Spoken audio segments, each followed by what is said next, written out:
grandfather clock in the hallway had just chimed 2 in the morning when the gentle knocking began.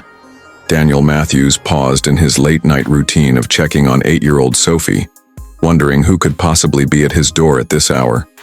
At 35, Daniel had grown accustomed to the quiet rhythms of single parenthood, where unexpected interruptions usually meant childhood emergencies, not mysterious visitors.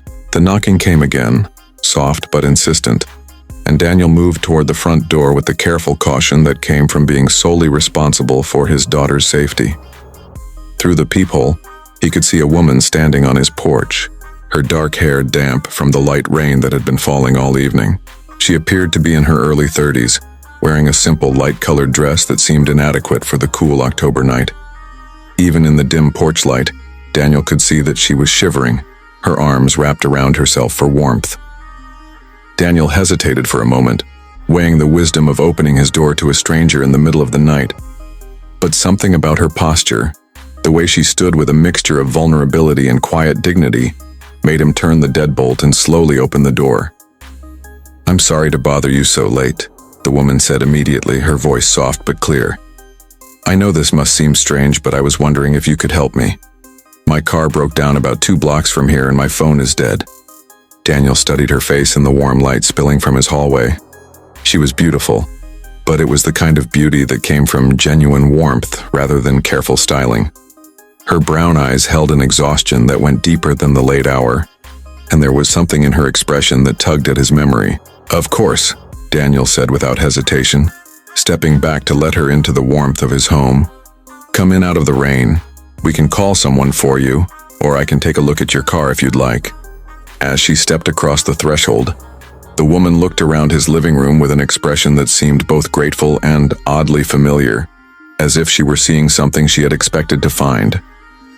"Thank you," she said softly, accepting the towel Daniel offered her for her damp hair. "I'm Rebecca Ann Sullivan. And I have to say, this is going to sound strange, but you feel familiar to me somehow." Daniel felt something shift in his chest at her words, a recognition that he couldn't quite place but that felt surprisingly strong.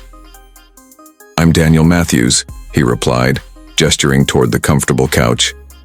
"Please, sit down. Can I get you some coffee or tea to help you warm up?" "Coffee would be wonderful," Rebecca said, settling onto the couch with the careful grace of someone who had learned not to take kindness for granted.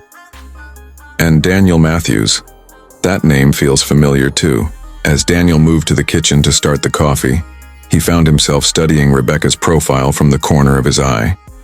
There was definitely something about her that resonated with him, a sense of connection that went beyond the simple act of helping a stranded stranger. "Rebecca Ann Sullivan," Daniel said thoughtfully as he returned with 2 steaming mugs. "Did you grow up around here?" Rebecca's eyes lit up with recognition. "I did, actually. On Maple Street until I was about 12. Then my family moved to Portland when my father got a new job." She paused, studying Daniel's face with new attention. "Danny Matthews. You lived on Oak Street, didn't you? 3 blocks over from Maple?" The memory hit Daniel like a warm wave of nostalgia. "Becca Sullivan. You had the tire swing in your backyard and your mother made the best chocolate chip cookies in the neighborhood. And you had the treehouse that every kid on the block wanted to visit," Rebecca replied, her face breaking into the first genuine smile Daniel had seen since she'd arrived. "You used to let me climb up there even though I was 2 years younger and your friend said girls weren't allowed." As they sat together in Daniel's living room, 23 years of separation seemed to dissolve into the comfortable familiarity of childhood friends who had never really forgotten each other.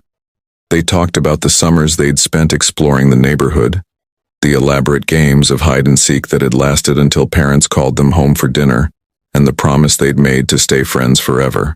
"I remember when you moved away," Daniel said quietly.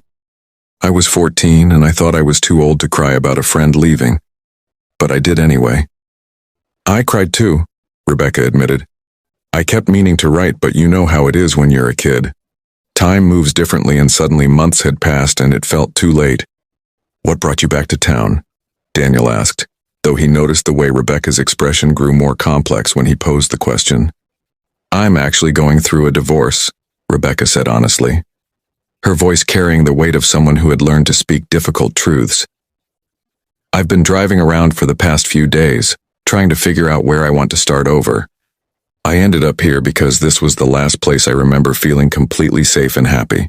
Daniel felt his heart open completely to this woman who had been his closest childhood friend, and was now sitting in his living room, beautiful and vulnerable, and somehow exactly the same person he'd said goodbye to all those years ago.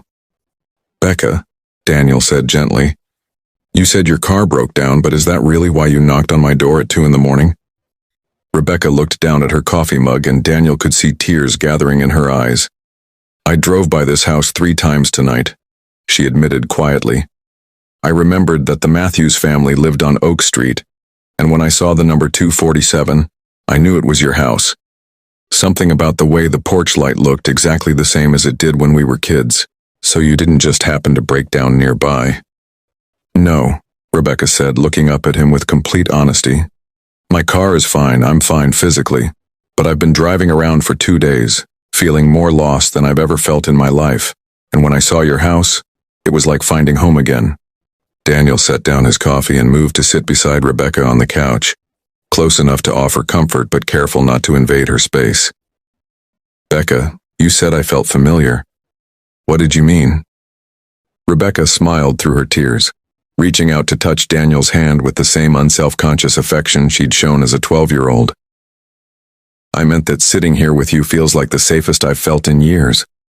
Like coming home to someone who knew me before I learned to be afraid of trusting people. You can stay here tonight," Daniel said without hesitation. "Sophie would love to meet you in the morning and we can figure out what comes next when you've had some rest." "Sophie?" "My daughter. She's 8 and she's inherited the Matthews family tradition of making friends with anyone who needs one." Rebecca's smile grew warmer. "I'd love to meet her. And Daniel, thank you. For opening your door, for the coffee, for making me feel like the scared little girl inside me has somewhere safe to be." "Becca," Daniel said softly, "you said you came here because it was the last place you felt safe and happy. But maybe it's not the last place. Maybe it's the first place you start feeling that way again."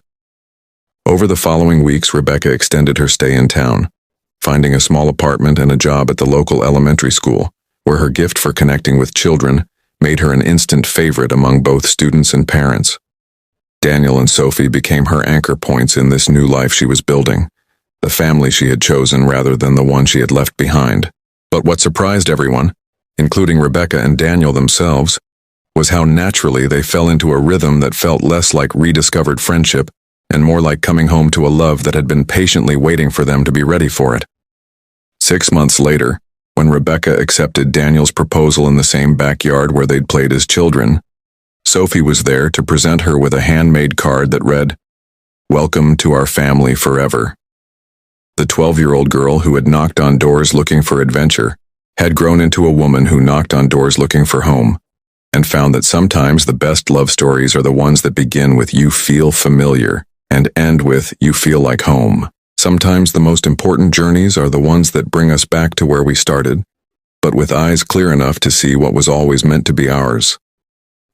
And sometimes the best answer to a midnight knock is simply to open the door and trust that the person standing there, shivering and beautiful,